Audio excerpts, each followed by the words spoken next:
Welcome to the third instalment of our online Tasting Week 2021. This is the Springbank new and forthcoming releases. As you can see, we're live from the malt barns here in the heart of the distillery. And as you can probably tell, I'm not joined by Grant McPherson. Unfortunately, can't make it tonight, so we've got super sub Nicole Lindsay in with us. How are you getting on, Nicole? Yeah, good, thank you. Yeah. Last minute edition. Yeah. So we'll hopefully I can answer everything as well and eloquently as Grant would have if he was here. So. Absolutely, yeah. And you were just saying how you were going to do some barley angels later as well. I know, it's a great setting to be here in the malt barns tonight. So yeah, it's all. It's really nice to be coming to you at home live from the malt barns. As quite often it probably would be if the festival was happening physically here in Campbelltown. Yeah. Quite often I think normally we have about 500 society members stuffed through into that part of the malt barns, which you'll see one day, I'm sure. I know, I can't wait. It'll be nice to see that.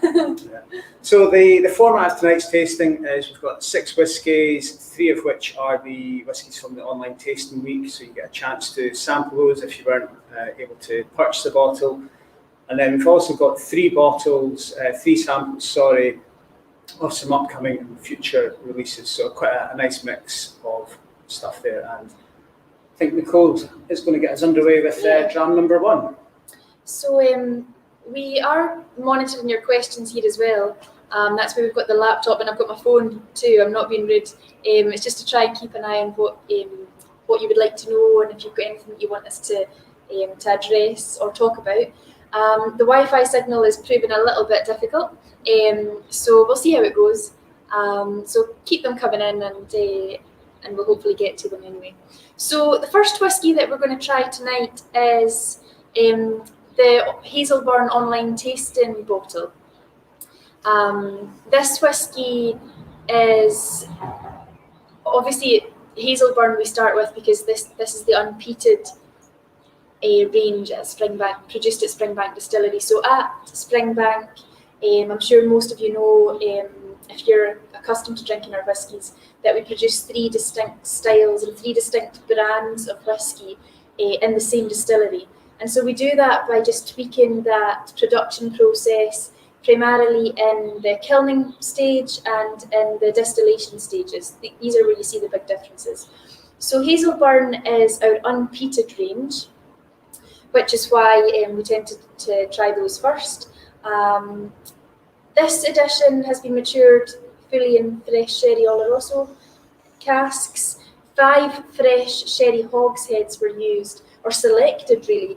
I think I remember us selecting a lot of these back in months ago in the tasting room, and we were trying from lots of different casks and selecting enough to be able to make a vatting that was going to give us a nice number of bottles to be able to sell. So in total there are 1,174 bottles, or these were produced for the tasting week bottle of Hazelburn. It's been matured for 15 years and is basically an in-progress cask sample of a series that we're planning to release over the coming years. Experimenting a little bit or trying maturing our whiskies or finishing them in different styles of sherry casks. If you're interested, on Friday night we have the sherry tasting with myself and Finlay Ross. Well, really, I think I'll be preparing a lot of questions to put to Finlay because he's the expert and he's got a lot of knowledge to share. So we'll be doing that on Friday night, and we'll be able to dive into this sherry series in a lot more detail. But this is the Pedro Emines. It's a good sort of indicator of how that's This going. Is the Oloroso for the Hazelburn. This is Oloroso. So 15 years in these fresh Oloroso casks, the Hazelburn, which is quite a nice departure. The Hazelburn 10-year we have is 100% bourbon matured, and we also do a sherry maturation Hazelburn every year as well. We think Hazelburn works quite well in bourbon cask because it's that sort of lighter style of cask, for a lighter style of spirit, as you say, Nicole, and it lets that kind of vibrant spirit shine through. But we're well aware there's lots of Springbank and Hazelburn fans out there who like the sherry maturation, so we do this limited release of Hazelburn and sherry casks every year. I think the 15-year-old is absolutely gorgeous. It's very elegant, fruity, soft, very mellow, kind of what you'd expect from an older Hazelburn and sherry. I think really sort of lovely, soft. It's great mouthfeel. And interestingly enough, there will be a future Hazelburn sherry wood at 15 years old. I think we're bottling that at the tail end of this year, sort of winter 2021. So these casks are from a different batch, effectively, but be a nice sort of side-by-side comparison. So to produce the Hazelburn, like all of the whiskies produced at Springbank Distillery, we do 100% of the production process ourselves in-house. I say us, the production team. You guys actually do the hard work. So as you can see just now, the floor is laid with barley. This is the ground floor of the malt barns that we're in, which I believe can hold between 11 and 13 tonnes of barley on the floor. And then there's another floor above us which holds between 9 and 11 tonnes. That's where the steep is as well. So all of the barley used at the distillery is going to be malted in one of these two rooms. And then from here it goes it's swept into these grates here in the floor, where it will be then carried along to the kiln, which is in the next building there. And to produce the Hazelburn whiskies, because they are not peated, the drying process of the barley happens entirely with an oil-fired burner. So it's just the warm air that's used to dry the grain. No peat used at all, like we would use to produce the Springbanks or the Longrows. So yeah. And back when we did our last online tasting festival, some of you may remember we had Professor Alan Wilson home doing a big sort of joint hosting tasting session with myself, and he gave us this sort of full history of the sort of impact of Hazelburn and a Japanese chap called Masataka Takatsuru, who came and worked in Campbelltown, specifically at Hazelburn Distillery, and he took that knowledge that he'd learned here in Campbelltown back to Japan and helped set up the first distillery there for a company called Suntory, Yoichi Distillery, Yamazaki, and then he set up his own company and set up Yoichi Distillery, and the topography, the climate's very similar to Campbelltown, so he really sort of took the influence of Campbelltown back to Japan to start his own distillery. And we know what the sort of success story of Japanese whiskey is today. So I think that's a great story and a great dram to begin with. So there's some people asking about the noises you can hear in the malt barns as well. Yes, it is birds. There's a few probably wee sparrows or swallows. I don't know what will be coming in and out of the malt barns. There's plenty of wildlife going on around us in here. Yeah, you'll probably see a mouse followed by a cat. Shortly it's mouse heaven, and mouse is heaven in here anyway. We've not seen any so far. So what do you think of it's a big one to start off with, 15 Yeah, it's really nice and rich and fruity. And with the Hazelburns, obviously the distillation process as well is a triple distillation, which is quite unusual for a Scotch whisky distillery. But Springbank really lends itself quite well to, I think I'm just going to forget the computer, there's no chance that the Wi-Fi is going to pick up all those questions. The distillery was established with 3 stills, which means that we're able to adapt that distillation process to produce different styles of spirit. So for Hazelburn, which is triple distilled, obviously that's perfectly easily done here.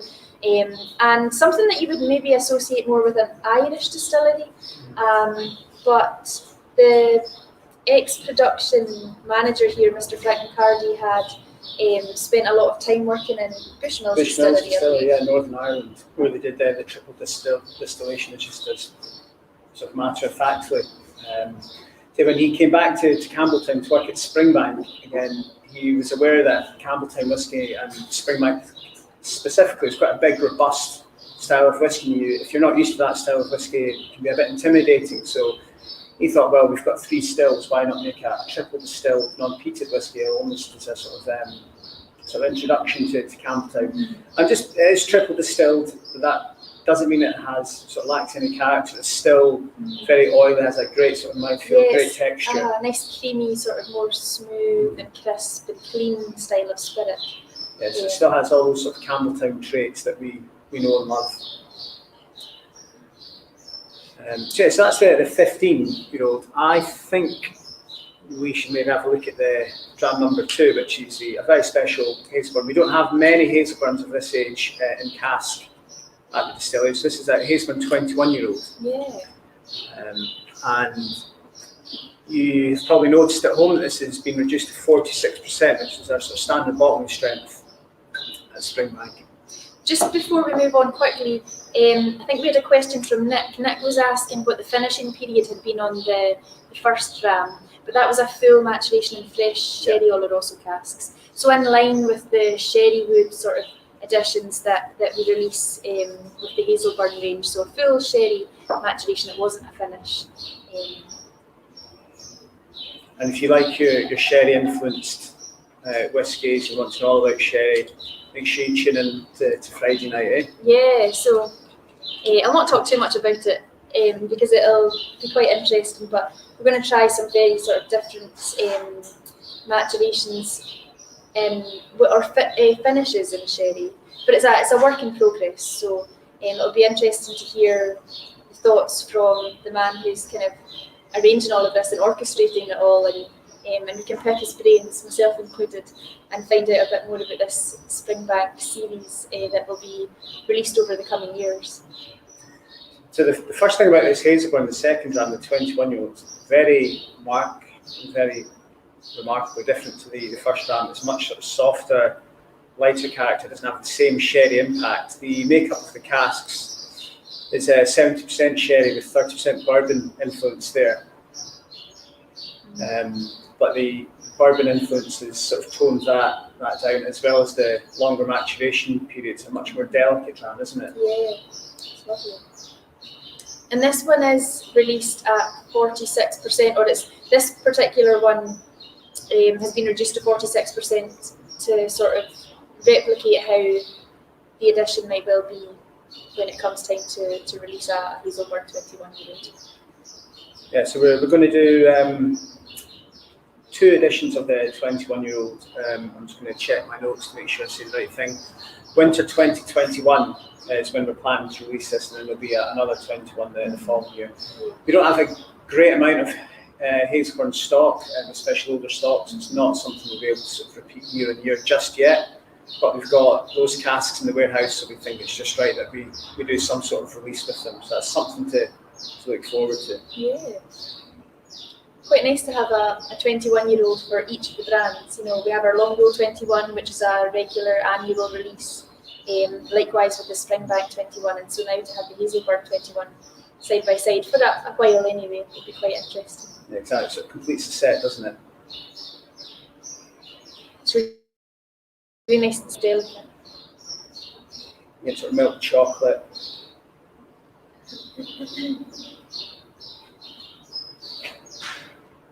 And it's still quite a long finish, but very sort of subtle.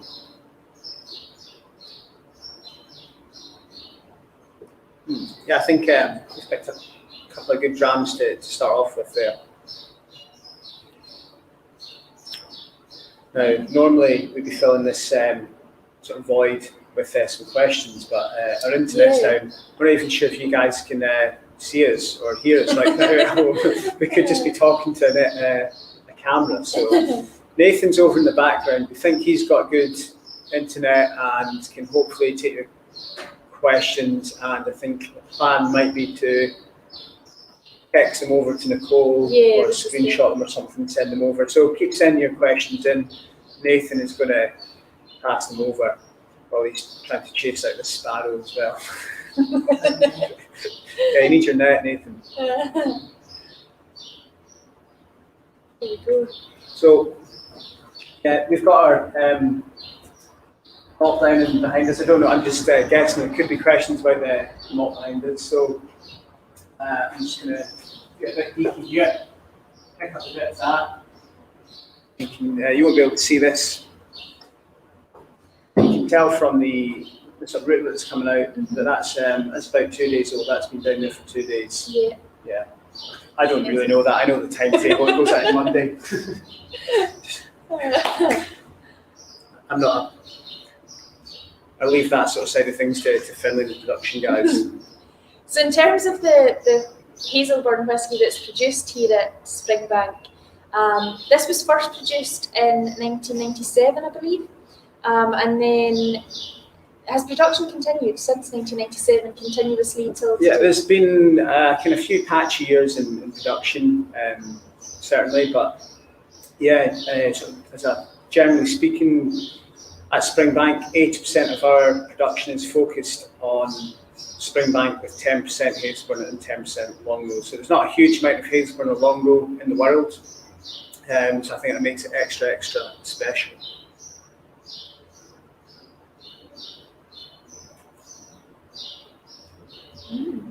Fantastic.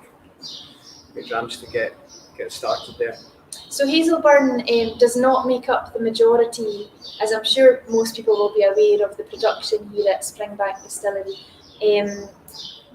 80% of our time is spent producing the original Springbank style of spirit, which is a lightly peated spirit, and it's 2.5 times distilled, we say. But Hazelburn, as a sort of new addition to the portfolio, if you like, here since 1997, is making up about 10% of the total annual production. Nice alert. And likewise with the Longrow that we're going to try towards the end, because those are more heavily peated whiskies. They tend to make up about 10% of our production as well.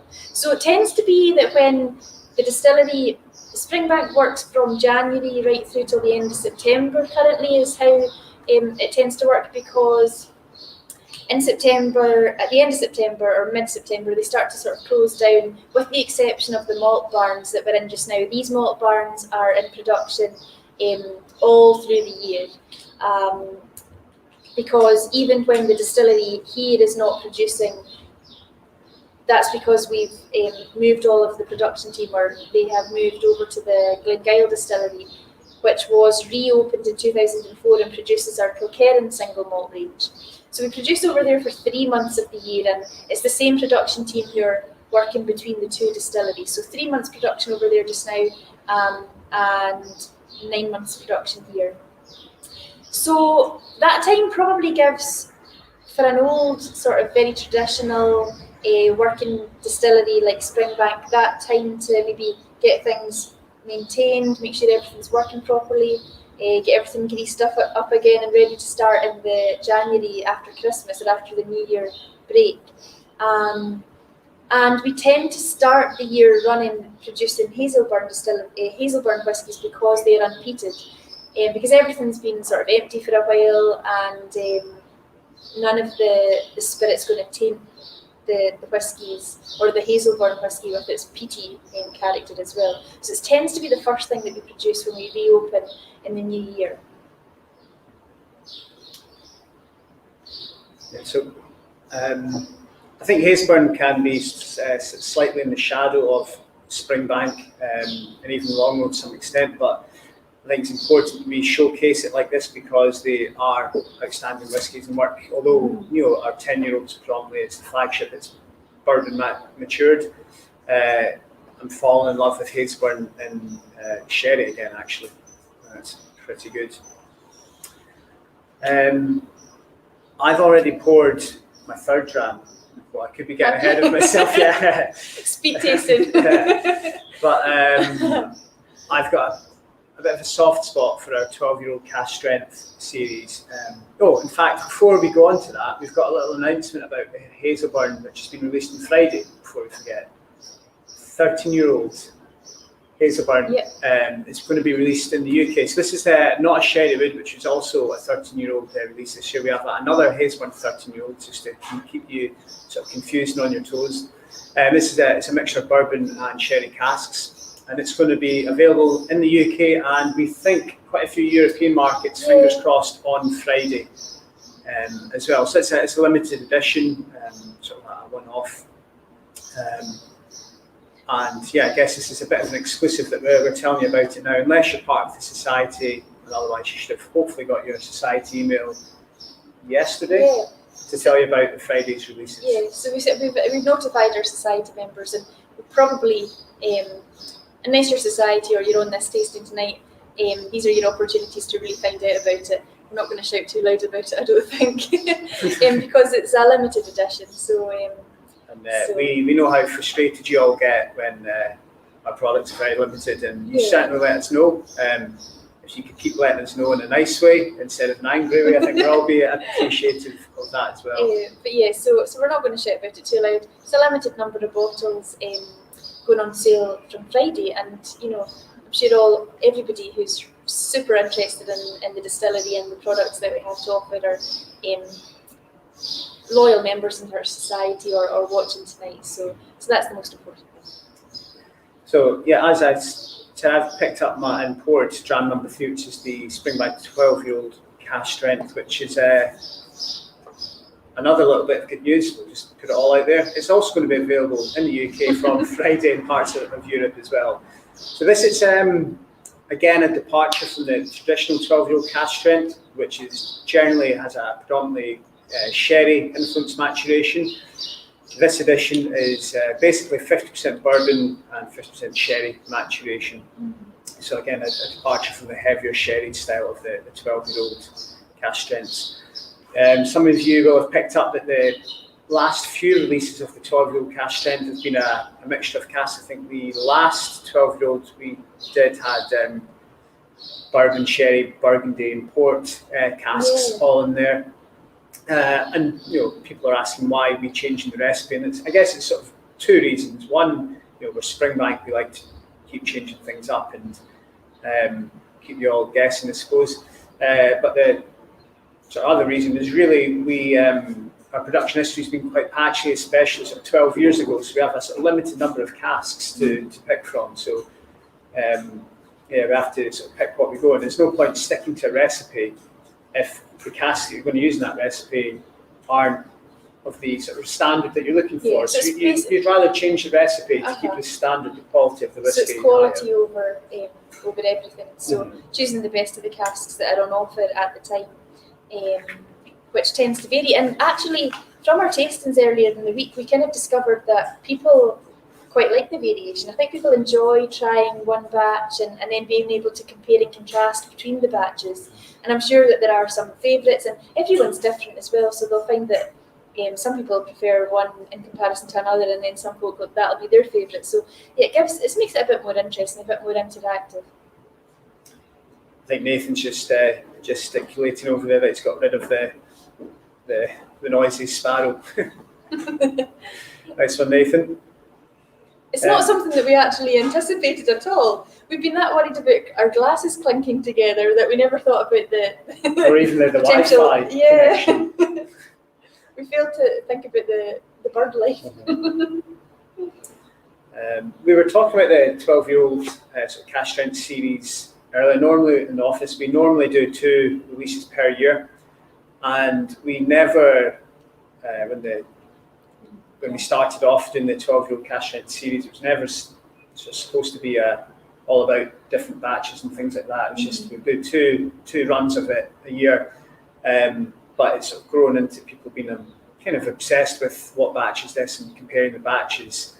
And I think we've sort of counted up the number of batches. Yeah, it's between 22 and 23 now. Yeah, so yeah, there's been quite a number of different batches. So if anybody's watching that thinks they have every single bottle from every single batch, please let us know. Nathan will flag that up and let us know as well. But yeah, that's been pretty good going if you've got all those. Yeah. So I've just been nosing this whiskey so far, and yeah, it's definitely lighter in comparison to the sort of 12-year-olds that I sort of normally know. The bourbon influence is certainly a factor.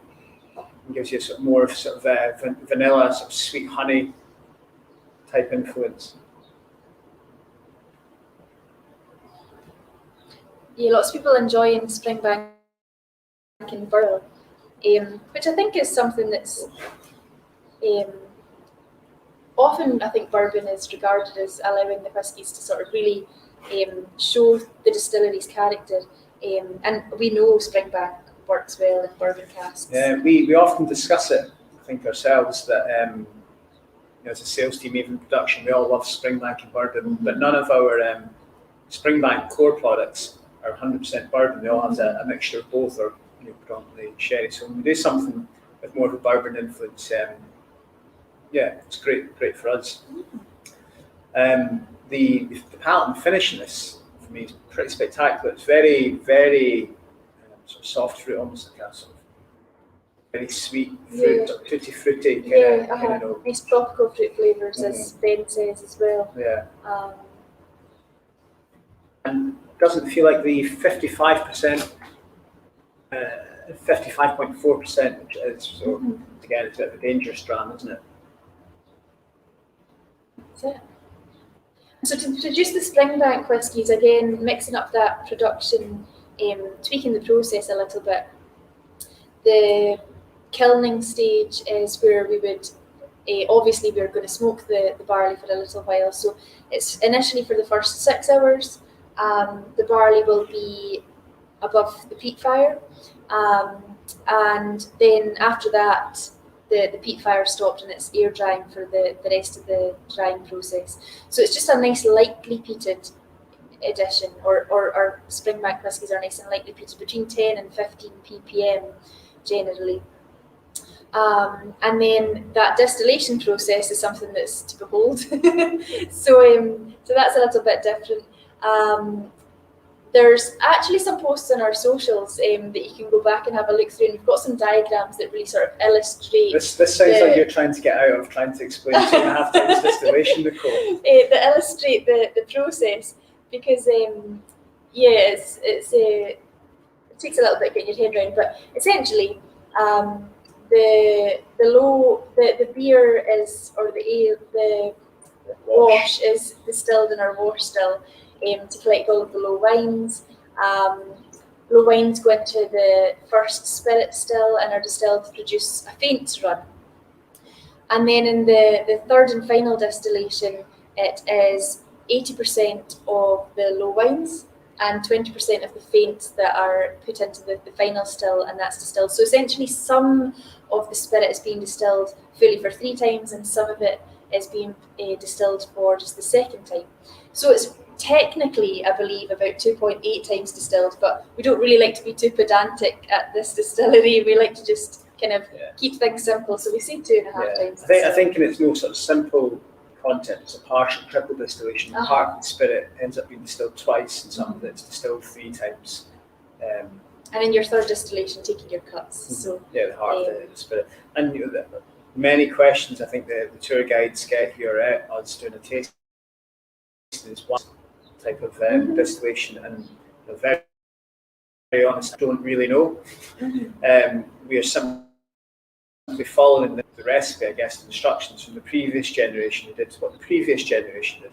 And nobody at Springbank, if you're the distilling manager or director of production, wants to be the guy that changes the character of the spirit. So we follow what the previous generation did, so by the book, to ensure that the character of Springbank that everybody knows and loves is not changed. So I think that's a pretty good philosophy. And, we seem to be doing pretty well. So just past skills and knowledge passed down through from one generation to the next. It's all very practical, isn't it? And learned. And that's really part of the charm at this distillery as well. When I first came, I remember I was really profoundly, Finlay actually, the production director, took me for a quick walk around and showed me the distillery when I came to have an interview here. And I must admit, the distillery absolutely sells itself. I fell in love with it. As soon as we walked into the still house and he showed me the direct fired wash still and these lovely stills sitting on their pedestals high above, I was just like, wow, it's like so amazing. It's like a real true working distillery museum. A working museum is a sort of reference that's attached to us. And I think it's quite a nice reference. You know, we're quite proud of the fact that we slightly, I guess, odd in making a whisky in this very labour-intensive process using this sort of Victorian equipment. And we've apparently had visitors who've come over while the distillery's not been in operation and sort of done the tour and gone, yes, it's a lovely museum you've got, but where do you actually make the whiskey?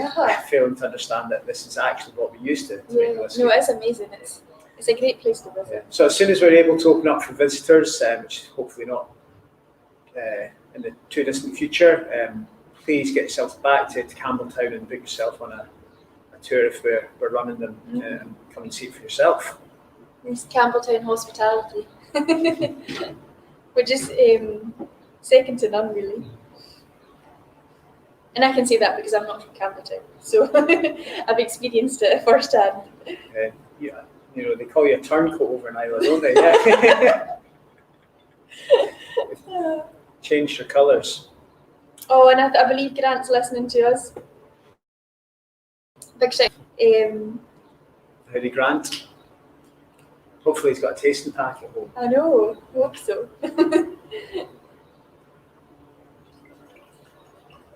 So there we are. Yeah. So that was our Springbank 12-year-old cask strength. Something that you may well be familiar with, but this is the next edition, released from Friday in the UK and parts of Europe. We're trying to work out how many of the European markets might have this. Should I say? Or it's not, why not? Entirely. Well, if it's not in these European markets on Friday, it will be the next week or so. So you can expect it within the very near future to be available in Germany, Switzerland, in Denmark, France, and Norway, and then following fairly soon in Poland, Hungary, Belgium, Malta, and Austria. And then the rest of the world, obviously, as well. It will trickle down in due course. It will become available. Cool.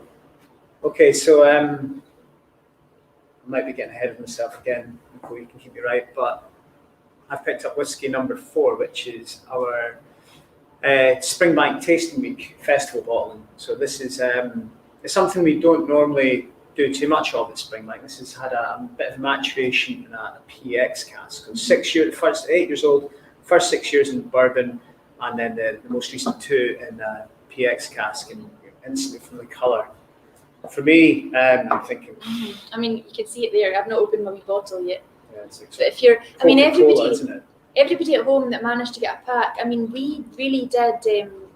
I know that the pack sold out incredibly quickly, and that really was quite a surprise for us, because we, in discussions and leading up to this second online festival, really wanted to try and really make an effort to meet demand for these packs, because we wanted to get everybody involved that would like to get involved, and we produced more than double, I think, what we did the first time around. Yeah, we had more packs, more festival bottlings.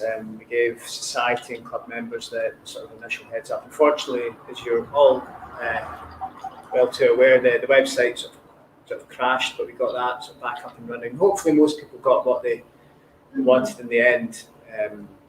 So a lot more packs were produced and exceeded our expectations of the demand. But it doesn't matter, because this festival is for everybody, and hopefully everyone who didn't manage or who has maybe didn't know about it in the beginning and has just seen this on our socials recently and decided to join in, has poured themselves a dram, nice and cozy at home, and joining in and just enjoying the chat and getting involved. It's for everybody. So for those of you that didn't manage, you can see the colour, sorry. But it's really nice and dark. And I must admit, I got confused at the beginning. And you started confusing me. Yeah. got confused at the beginning, and I was saying that the first dram was kind of a representation of our sherry series that's planned. Poor Finley's at home watching and like, scratching his head, going, what have the sales team been planning? And Grant's like, oh, I should have just gone. Get her off the stage. But anyway, yes, that was a wee bit of a confusion. The first dram was more of an indication of the next Sherrywood edition that we produce annually. Now this one, as you'll see in the tasting card, has been 6 years in a refilled bourbon cask and then 2 years in fresh Pedro Ximénez casks. And this is a work in progress of the sherry series that we are planning. And some of the casks will have been selected for tonight's tasting, and from another batch, equally a Pedro Ximénez finish will have been selected for Friday night's tasting. So if you've got that pack, we'll be trying that. That's the last dram of the night on Friday. So yeah, essentially, I guess this is a look into a future release we're doing. So we're doing as Nicole said, she'll sort of go into this in more detail with Finley on Friday, but we're going to do a series of Springbank sherry. So that'll be PX, Palo Cortado, Amontillado, Fino, Manzanilla, and seeing how Springbank is in those casks and doing a sort of five-year annual release of those every year. So the PX release will be the first in that series, and it'll be released as a 10-year-old, so it'll be sort of a 2023, I think, release. And that's not to say that it's going to spend the rest of its time up to then in PX. I think we'll monitor that. We don't want the that mouse back again. We don't want the PX to sort of dominate the whiskey. So I think what Finley's had to sort of devise is a plan of sherry styles are very different, from Fino and your Manzanillas right through to your Pedro Ximénez's and even your Olorosos, which are a bit richer. And these different styles of sherry have different maturation intensities, I think, which is something that he's had to plan, when he's going to fill, to preempt how quickly that sherry's going to sort of start to come into the whiskey, and to ensure that it doesn't dominate the whiskies in any way, that it enhances them, but doesn't dominate them. So there's a sort of staggered maturation process. That's exactly right. So the first sort of releases in that annual series will be the sort of darker sherry. So your PX is going to start off, so it's going to have the sort of more time in bourbon and the sort of least amount of time in the sherry cask, and then sort of all the way through to the end, which will be probably the Fino, the Manzanilla, will have sort of more time in those casks. They're the lighter style of sherries, and that's how you sort of balance it out. So you wouldn't want to Springbank into sort of PX for 10 years. You'd just completely lose the sort of DNA of the spirit from the distillery as well. So I think it's something we're all quite excited about. We know you will be too. There's always lots of sort of sherry fans out there. Normally when we put Springbank into sherry cask, we say it's just a sherry matured whiskey. It's sort of 9 times out of 10 it's into an Oloroso cask. So it'll be quite interesting to see the different sherry types. So I think like we're going to talk about on Friday night, when I did do my research and I knew what I was talking about, is that the Oloroso dram that we're going to try in the beginning is like the control dram. This is what your sort of dedicated Springbank enthusiasts are going to be more accustomed to drinking. And then we want to sort of really pick into the details and see how these different styles of sherry casks influence the whiskies as they're maturing. So there we go. So we've had some good questions actually. We've got one from Richard on the chat, and it's a really good question, and I think something that we probably should have touched upon anyway, but there's that many things you want to talk about, sometimes things slip your mind, and he's asked, how did you fill all the packs? Was it done in the bottling hall or just all the team heads down by hand? And the truth is, in the first festival, the sales team and who? There's no point. Really, just the sales team. No point even pretending I was even part of that. You guys did a great job filling all those. I was nowhere to be seen. But yeah, they were all filled by hand during the original. And I think you can see back, because we did post some pictures of everyone sort of filling them in our socials and things like that. So yeah, they were filled. They are filled by hand, and the ones all of the tasting packs for this festival, Lockdown Festival 2.0, was also filled by hand. But this time, having increased the number of packs quite dramatically, That's called the we big guns, we called the in professionals. we called in the professionals, and that was our bottling hall, who I really don't think. I mean, we could never have managed it without them. So they did an absolutely top class job of filling thousands, filling each of these bottles, decanting from 70 cl bottles into these, and then hand packing each one. So really, for the number of packs that were sent out, you get the odd one. Oh, I've got 2 number 7s. I'm missing a number 9, but really, it's been few and far between. So they did a really flawless, it's an amazing job they did. And I think those guys are unsung heroes behind this. I mean, you guys at home get your packs and the whiskies and everything, great, but there's a lot of work and a lot of effort goes into it. A lot to get it there, and we are as disappointed as those of you who, because of Brexit, are not able to get those packs and those whiskies. So hopefully we can find ways around that in the future, or some sort of better trade agreement put in place so we can sort of share the love to more markets again. So let's back just to quickly touch on the PX cask here. I'm getting sort of big, sort of meaty, sort of barbecued meat notes. It's really nice and rich. It's big whiskey, isn't it? And you do sort of wonder whether we're at the kind of tipping point of the influence of PX. Do you let it go on for another sort of 6 months, a year, even longer, or do you think maybe we should put it back into bourbons now? So yeah, it's one to maybe put to Finland Friday. And in total, there were 4 hogsheads were used for this particular bottling. And in total, there were just 1,160 bottles produced to sell as the Springbank edition of the online tasting bottle at 56.5%. Now, I added a few drops of water. I added a few more just to, it did for me, opened it up a bit more, and I got more of the sort of aromas opening up as you would expect.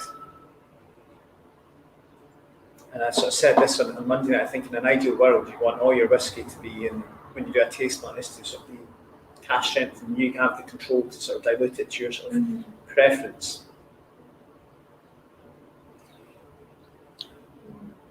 And I'm pretty sure the theory behind the sherry cask series will be to release those at cask strength as well. So again, you're getting that in its purest, most natural form, which I think is the way we like to do things at Springbank.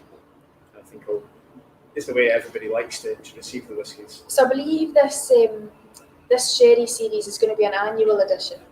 So you can expect a sort of different match or different finish with the different sherry styles being released each year, a limited number of bottles as part of the series.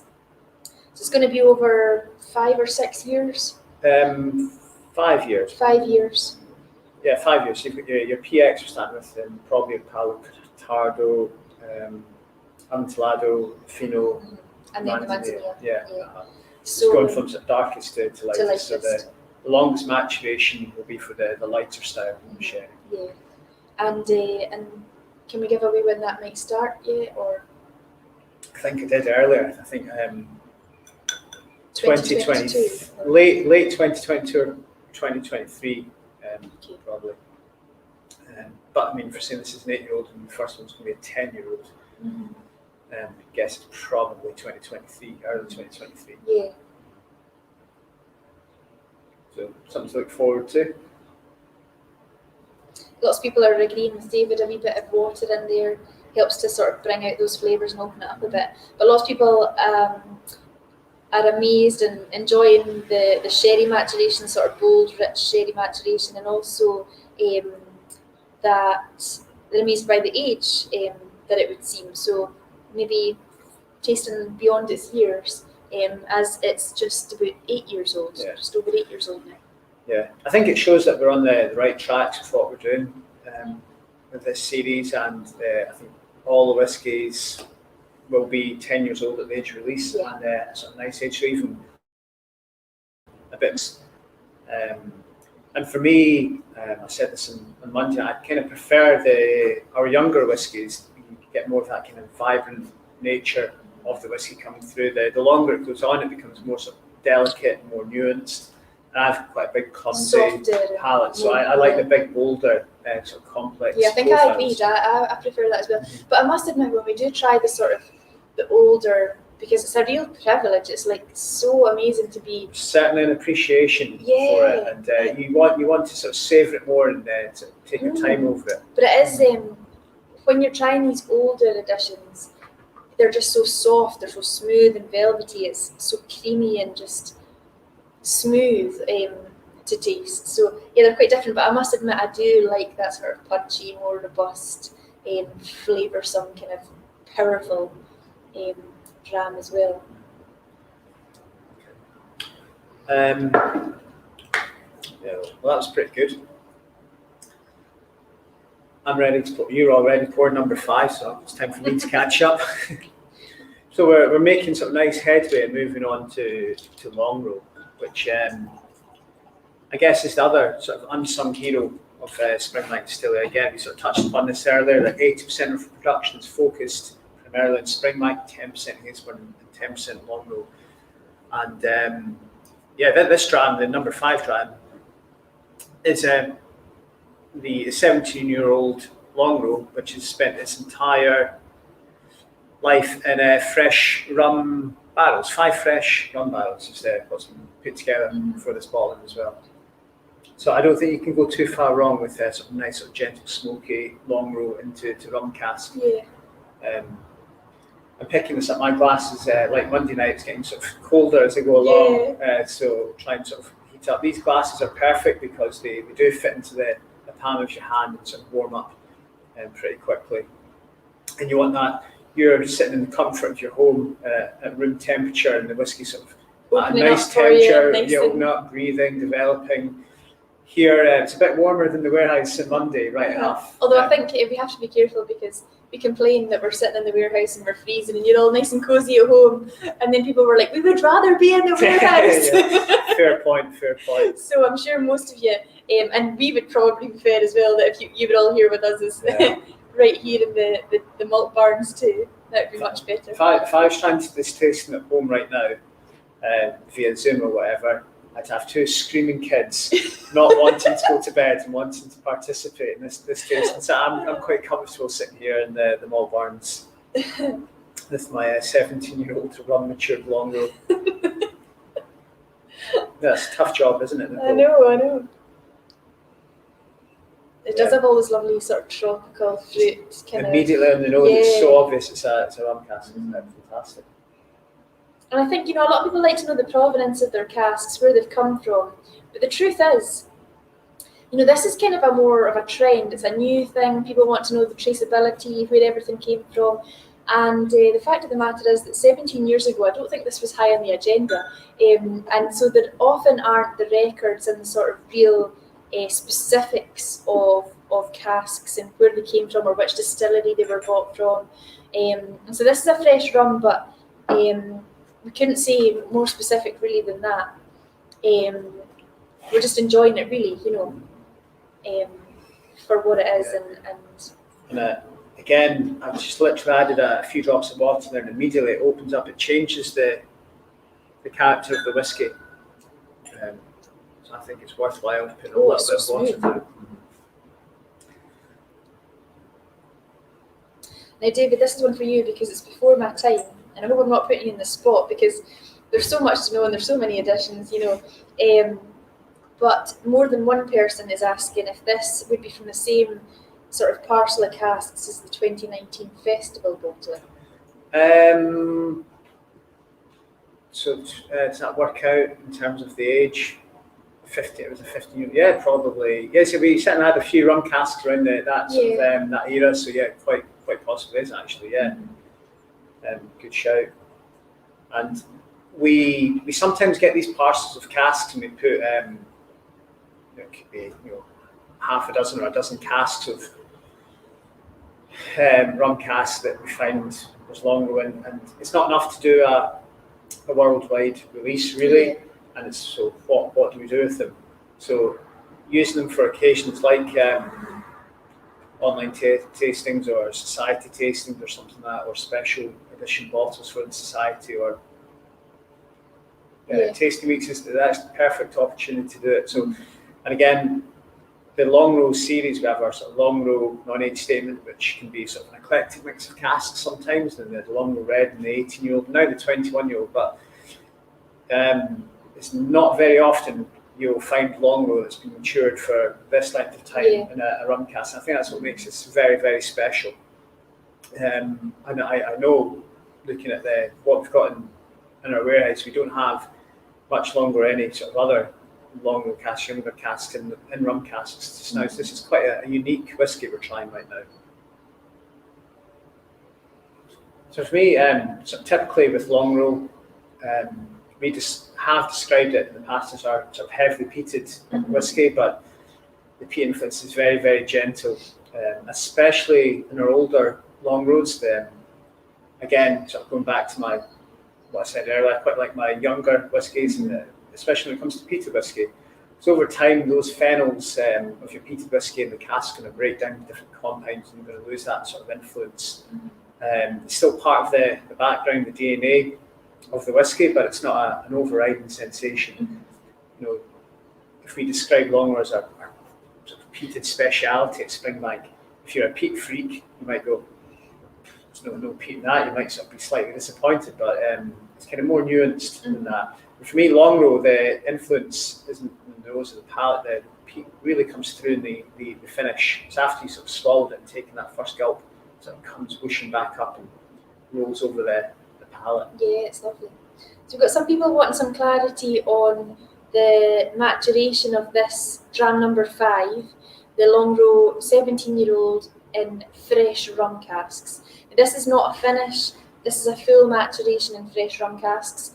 5 barrels were used to produce the Longrow Online Festival Edition bottle. So, 5 barrels vatted to 50, natural strength of 50.5%, fresh rum, Longrow spirit. So full maturation. And I guess a lot of people will be wondering, why we have a Longrow in the portfolio. And it was first distilled back in 1973, and it wasn't initially designed to be a standalone single malt. It was actually supposed to be a component of a blend that our chairman, Mr. Wright, was producing at the time, and he was looking for something a bit heavier to sort of beef up this blend. And well, the story goes he actually went over to his pals in Islay for some heavily peated whiskey, but he didn't think it was of the quality to go into his blend, unfortunately, Nicole. So he sort of set about making his own heavily peated whiskey in the mainland here in Campbelltown, and basically doing the sort of drying process, using the full drying process, 48 hours, using peat, so that peat smoke being absorbed into the barley for the full sort of 48 hours. And that's how it started. And then really since the 90s, we sort of produced it pretty much every year. Really, it's been part of the family, and it's great to see we now have a 21-year-old as part of the core range. And in limited numbers, but still we'll have a 21-year-old Longrow every year. So I think it's quite nice to see us having these older age statements come out, especially for Hazelburn and Longrow now as well. And it's also to be noted as well that our distillery has good relationships with distilleries in Islay. Since I've come here as well, you speak to the guys in the production team, they've got friends in distilleries in Islay. Girlfriends in distilleries in Islay. But our production team have spent time over at distilleries on Islay and learning how they do the sort of peating process, and sort of comparing how they do things, and learning from one another. And I know that some people that I know back at home who are actually getting involved in the chat tonight, and I think I'm not allowed back to Islay apparently, unless I take copious amounts of Longrow and Springbank whiskies back on the ferry with me. So Yeah, I mean, there's a lot of support and this kind of really nice community between our island and Campbelltown here in our distillery. So yeah, it's a friendly rivalry, I think, and sort of community spirit, which is really nice. I think that's something that helps Scotch whisky as an industry, as a category, do pretty well in the world. We don't see each other as sort of competitors. You rarely go in somebody's house that has only a Macallan sort of whiskey cabinet full of Macallan or Brew Clary or Springbank. Generally, people have a mixture of things, and that's I think the way it is. We all sort of work together as ambassadors for the Scotch. It's our national drink. It's what the world knows for, and I think stands us in very good stead. In that. So, and we like to entertain, and we like to enjoy each other's company, and exactly. We're too sociable. And try each other's whiskey. So why not? We're too sociable not to, really. It'd be rude not to. So yeah, the Longrow first produced in 1973, and I think there was a period of it wasn't produced for a while, and then they started it up again, and it became sort of part of the core fabric of the distillery. Obviously, it's a more heavily peated edition, which has a ppm of between 40 and 45 ppm. Kind of every batch is slightly different, but maybe you can sort of safely say between 40 and 50 parts per million. But that's what we measure the malt that comes out of the kiln. By the time it's gone through the production process, the fermentation, distillation, spent 17 years in a cask. The actual sort of phenol in the glass is much smaller. Much smaller. And so here, I know from talking to a lot of the guys in production, a lot of them will say that their favourite dram at the distillery would be a Longrow because they know how hard it is to make. They tend to make Longrow the second month in the year, normally in February time, because it would be pure torture to make it in the summer when it's absolutely scorching here in Scotland, as you know. So it tends to be made in February in the sort of cooler months because it's a bit of a labour of love, having to stoke the kiln continuously over the sort of 48-hour period to get the phenols to raise that ppm in the malt. And it's really hot and taxing work. So yeah, a lot more effort I think goes into the kilning process, certainly in the Longrow, and that's why it holds a special place in a lot of the production team's hearts. Another little kind of fun Longrow fact. The name Longrow comes from not just the street name that you access from Springbank from. The Bottling Hall, if any of you have ever been to visit us here in Campbelltown, if you've seen the Bottling Hall, that's part of the original Longrow Distillery, so it's right next to the Springbank Distillery as well. So it's nice to sort of keep that sort of name there, a bit of lost history, I guess, alive through the branding. Yeah.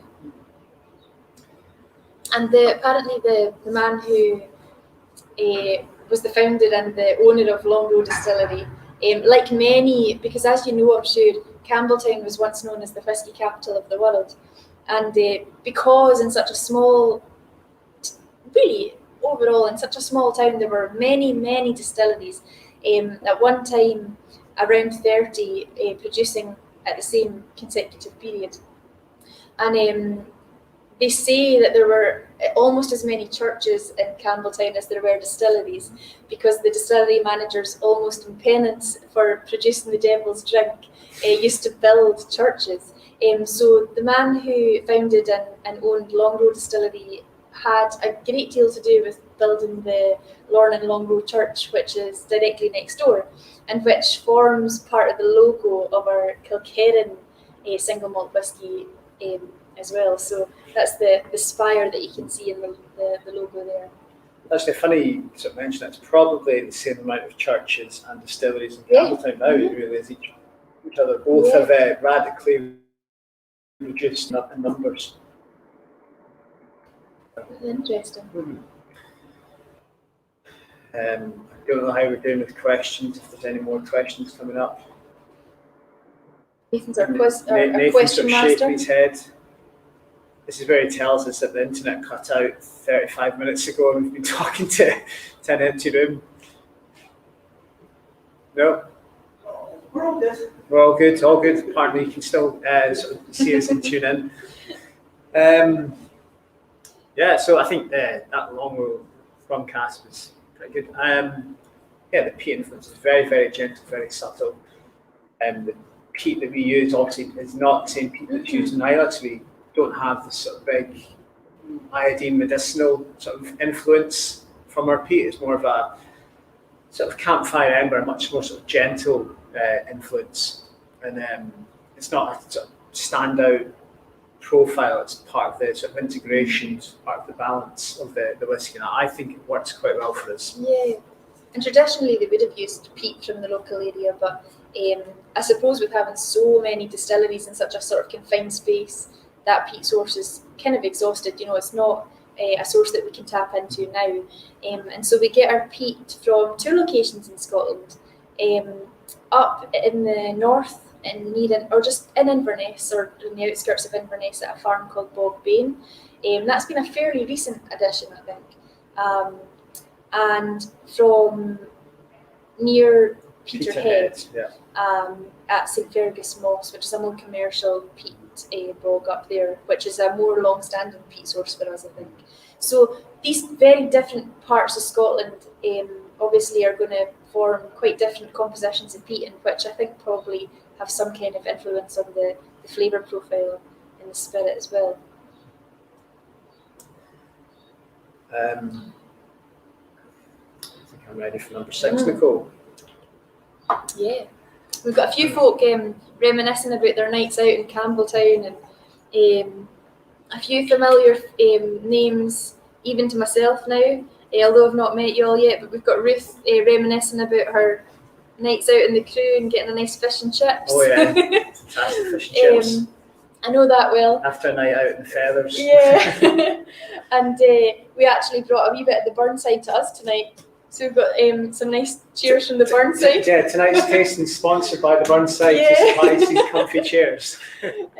So yeah, we brought a wee bit of Campbelltown after party to us in the tasting tonight. And we'll probably head there for a wee Yeah. after tasting pint.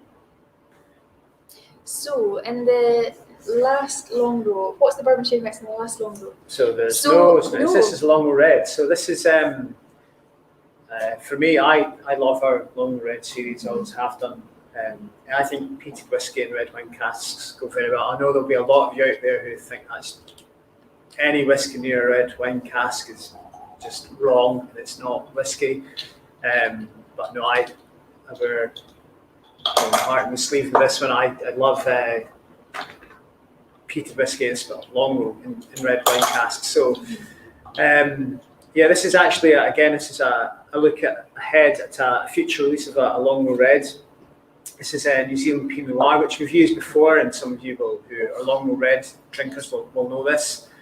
So this is currently a 14-year-old Longrow Red, so 11 years in bourbon and sherry, so a mixture of bourbon and sherry, and 3 years in fresh Pinot Noir. So these are fresh casks from Valley Winery and from Central Otago in New Zealand. We will release this as a 15-year-old in 2022. Early 2022, yes.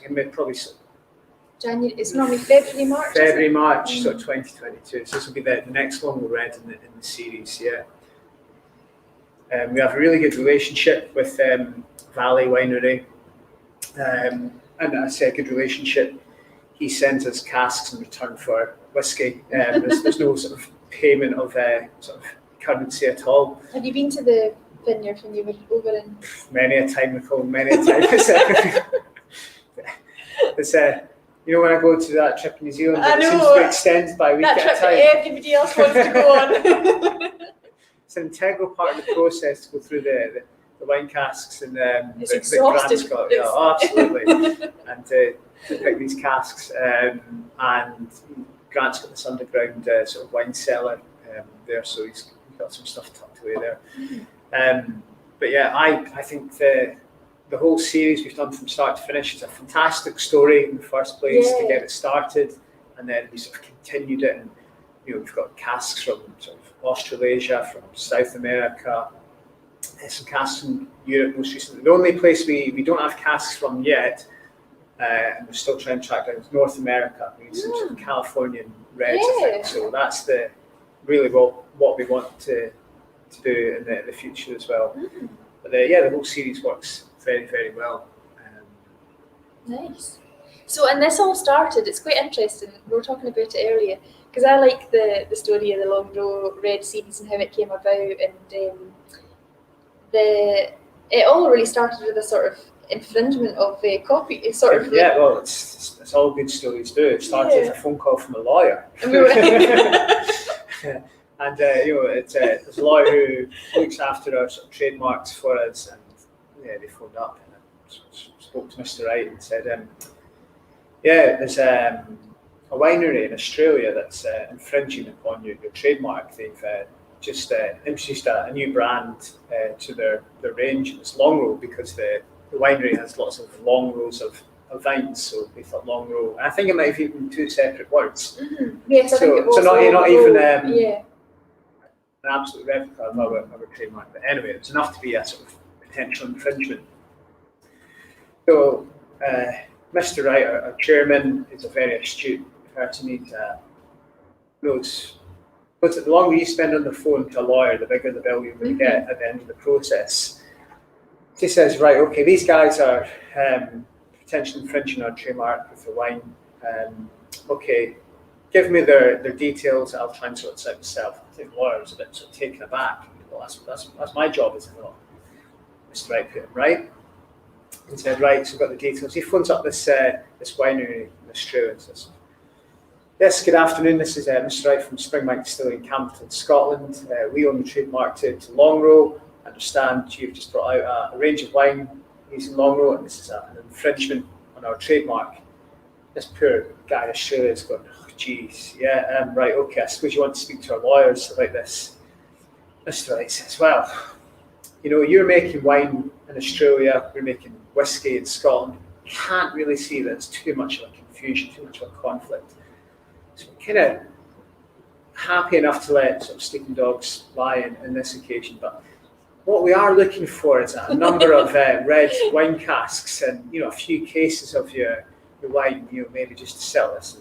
And they duly obliged, and they came over. Somebody, I think Frank McCarty, thought Longrow would go quite well in these casks, and then I think we had some Cabernet Sauvignon casks of theirs, and then some Shiraz casks.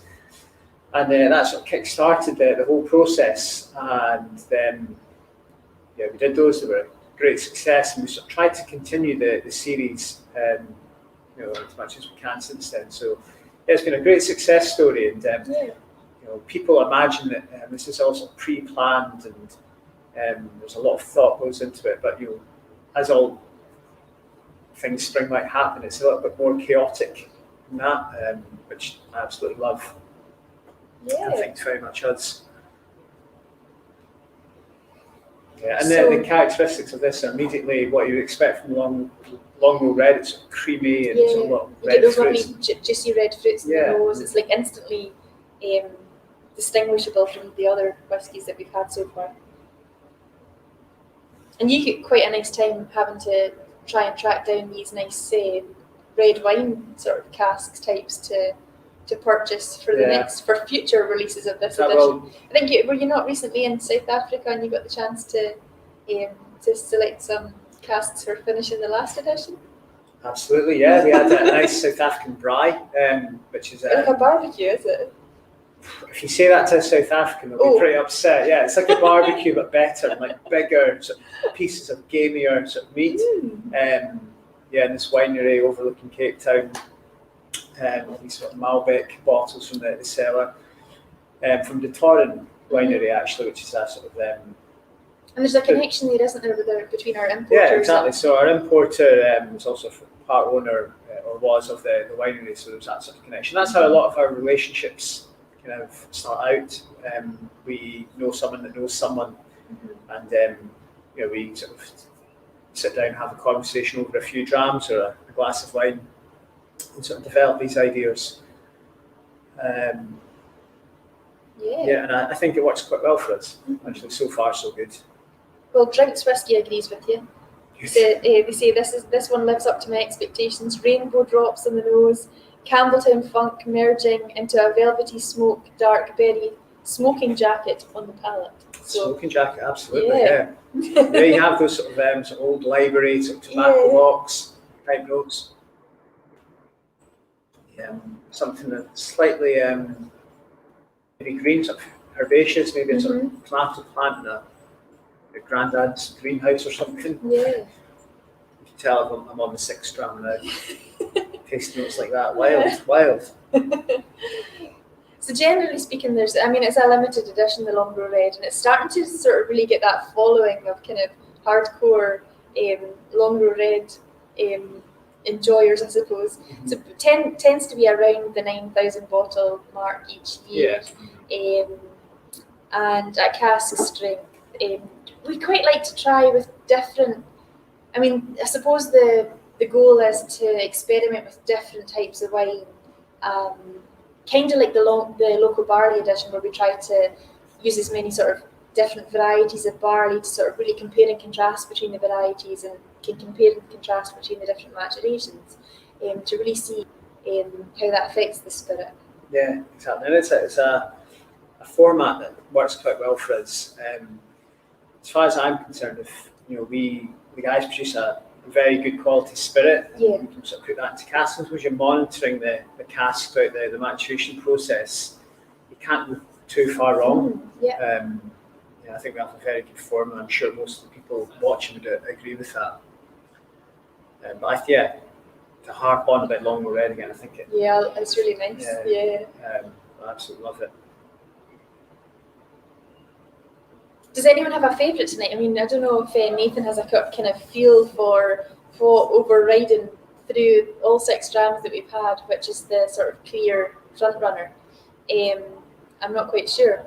I'm getting the feeling it's maybe Longrow's, is it? Longrow Red? With the rum? Yeah. Red? Getting the thumbs up. Yeah. Longrow Red.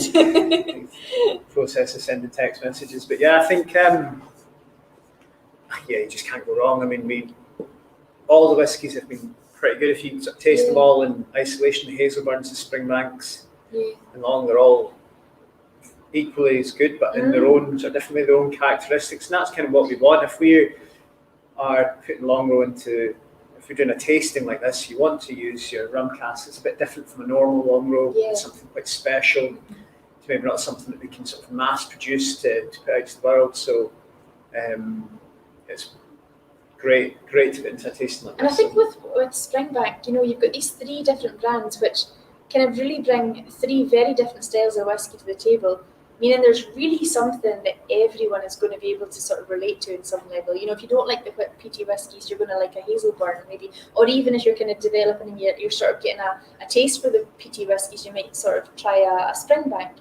I think there's something for everyone really at the distillery.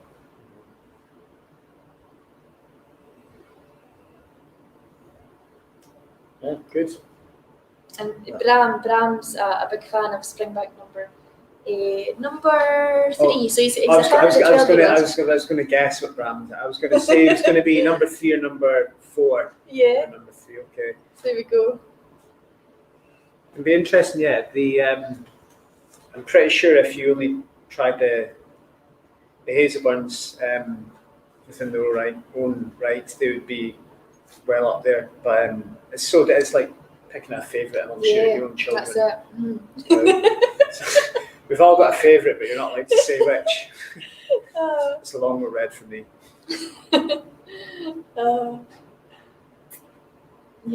So anyway, we've really enjoyed the week so far. Obviously, it doesn't really replace having you here with us in person. That's the ultimate goal, and what we enjoy. I'm sure everyone enjoys that, and getting to talk to you all and having a good day and night. And I'm not sure if it's come across, but it's a bit awkward speaking to just a camera and a tripod and not knowing if the Wi-Fi's even there, if there's people there, and it's much more natural to do it in person and having that sort of live engagement. So sooner we can get back to that, the better. Absolutely. So whether that's, I don't know, whether that's in 2022 or 2023, who knows at the moment, but Fingers and toes crossed, I think. yeah, fingers crossed we'll have you here and we can all meet in person in the not so distant future and get back to normal. Stuff. Well, I think it's pretty much us Yeah. then, Nicole. Yeah. Hope you've all enjoyed tasting tonight. Mm-hmm. We certainly have. Yep. Round of applause for Nathan behind the scenes, who's always here, always here. His job's only half done. He's still got another 2 days, 2 nights of this. So Stressing out over internet connections and cables, not reaching from the distillery office all the way to the malt barns. Yeah, I know we've got a real sort of task in our hands getting to these kind of live settings. But we thought, we'll pull out all the stops and try and get it happening this time. And I'll be back with you on Friday night with Finlay, who's the director of production, and we're going to be live from another part of the distillery, fingers crossed, if everything goes to plan. So hopefully we'll have brought you a few locations during this week's online festival. But yeah, we hope to see you here in the near future, and hope you've enjoyed all the drams. Yeah, slant. Cheers, Slan. That's right.